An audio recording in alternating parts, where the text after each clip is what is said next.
Welcome to another edition of Arizona Wildcats Insiders Podcast. I'm your host, Troy Hutchison, and we have finally wrapped everything up. Arizona falls to number 18 BYU, heartbreaking fashion in double overtime as the Wildcats fall 33-27. This is a game where Arizona had it.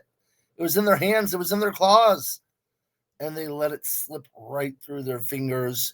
You're up by 10 points, by 10 points with about 10 minutes left in the game, entering the fourth quarter. Heartbreaker. What a heartbreaker for Arizona. Because if Noah Fafita is able to get a first down on that third down conversion, although I wouldn't have let him pass, that game's over. If a penalty flag, two pass interference calls doesn't happen to Michael Dansby, that game's over. If Arizona doesn't get a holding call in the first overtime and Kendrick Risino's touchdown counts, maybe Arizona wins. Everything was going right for the Cats until it wasn't. I mean, you're talking about a team that was able to sniff out a fake punt, come away with interceptions, break out the turnover sword, and convert in the red zone. We talked about that all week long, about how Arizona needed to get better at converting and conversion downs. They were able to do that against BYU. However, Arizona's defense seemed to wear down throughout the game. LJ Martin rushed for 160-plus yards. 160-plus yards. Total offense for BYU is well over 300. It's around 380, whatever the number was. And Arizona just struggled defensively. Really defensively against the ground game and against BYU's quarterback in terms of taking them down. I believe they did record a couple sacks, but he was very elusive. He was able to avoid pressure, avoid the blitz, and make it for a first down. It's tough. It's tough. It really felt like Arizona had the momentum, had this game in hand, and it just went right through their fingers. You hope that this isn't a confidence killer for Arizona and see a snowball effect like you did last season. You're hoping they're able to shrug it off and get ready for Houston with a 9 a.m. kickoff time, but you don't know. You don't know until you're out there on the field. Again, some weird decisions too. Deciding to take a knee right before half, 2 timeouts, 19 seconds left. You got to take your shots. I know Brendan talks about wanting to make sure he sets up his team in the right position and yada, yada, yada. That's coach speak to me.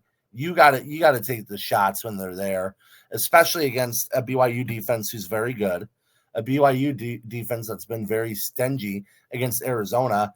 And this loss now marks, I think, 5 or 6 straight losses to the BYU Cougars. This was once a rivalry game going back to the border conference and everything. And it's an interesting game where Arizona has won 12 times and BYU has now won 14 times. You had a chance. You had a chance, and Arizona, you blew it. You blew it. But, c'est la vie. You move on. You got to get ready for the Houston game. But before we move on, I wanted to talk about 3 players, although Arizona lost. I wanted to talk about 3 players that stood out to me and earned helmet stickers despite the loss against BYU. Number 1 is Chris Hutchison. He's been teetering, having a solid game here, solid game there, doesn't play here. He's been battling through some injuries. We've been trying to see him get right for Arizona over the last several weeks. It was his breakout game, 9+ catches, over 106 yards and a touchdown. He was everywhere out there on the field for Arizona. It really felt like when Noah Fafita needed to make a play, he was going to Chris Hutchison. I thought he had a tremendous game. I'd like to see a little bit more balance in the receiving room, but man, Chris Hutchison, just a phenomenal game for him. Caught what looked like the go-ahead touchdown in the fourth quarter. Beautiful pass. And yes, had the muff punt. He's been muffing punts earlier in practice, but no, I mean, he battled. He battled out there. He had a great game. I thought he was tremendous. and he earns a helmet sticker for the Arizona BYU game. Number 2, Kedrick Risano. Talk about the guy that's been battling through injury. Had a tremendous first game with 51 yards rushing, I think, on 10 carries. Then missed the Weber State game, Kansas State game, and was limited in the Iowa State game. He was available but didn't play. And then was very limited against Oklahoma State. He was wearing a boot on his left foot during that time. The injury is still unknown. We'll never learn what the injury was. But, man, he was able to toe the rock for Arizona. 13 carries against BYU, 90 yards and a touchdown. And his touchdown really felt like the game sealer to me. I even turned to somebody in the press box. I'm like, oh, that's it. Game over. That's the game sealer. He broke off a 36-yard touchdown run on 4th and inches to put the Wildcats up by double digits. I thought he had it. I thought Arizona had it. I thought he had a tremendous game. Unfortunately, Arizona fell, but that doesn't negate the game that Kedrick Risano had after battling through injury and working his way back. He is one of the top backs on this roster. He gets the helmet sticker for his performance, even in a loss. I love what I saw from Chris Hudson. He gets a helmet sticker. Lastly, let's look at the defensive side of the ball. Again, it wasn't all pretty.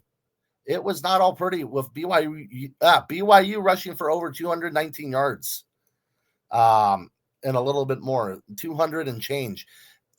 You can't succeed when you have a team run the ball at will like that. You need to be able to slow it down. Arizona was not. BYU was averaging around 5 to 7 yards per carry at one point in the game. However, the lone bright spot was the secondary. They played a tremendous game against BYU, held their quarterback to under 200 yards passing, picked off the ball twice, had a couple pass deflections, and was able to make a lot of plays in the backfield for Arizona. Leading the charge for the secondary was senior safety Dalton Johnson, who had 10 tackles, who made an interception, and has been known to play in the box and out of the box at times. So just a tremendous game for him, tremendous game for the secondary. Unfortunately, it results in a loss. Again, I go back to the decision-making. I go back to the situation at hand, but it is what it is. Arizona falls to BYU, but these are the 3 best performers from the game and 3 guys that I think could carry it over into the next one against Houston. Chris Hudson, he could definitely do some damage against Houston. Kedrick Risano, a Texas guy, Texas native. He's going to want to do some damage. Oh, and a Houston native, I might add. He'll want to do some damage in that game. And then lastly, just seeing Dalton Johnson be one of the veteran leaders out there on the football field. Houston, yes, they're 5-1. They're not an impressive 5-1, but Dalton Johnson could help switch things up defensively for Arizona. You can play him in the box. You can play him in the not outfield, but you can play him like a free safety, a free range safety, a balance safety. I think he's done a tremendous job developing this season, and he's only going to get better, and that's why he deserves a helmet sticker for his performance against BYU. We'll have more coverage of Arizona football and Arizona athletics as the week moves on. Arizona will face Houston on the road at a 9 a.m. kickoff time, bright and early here in Tucson, Arizona.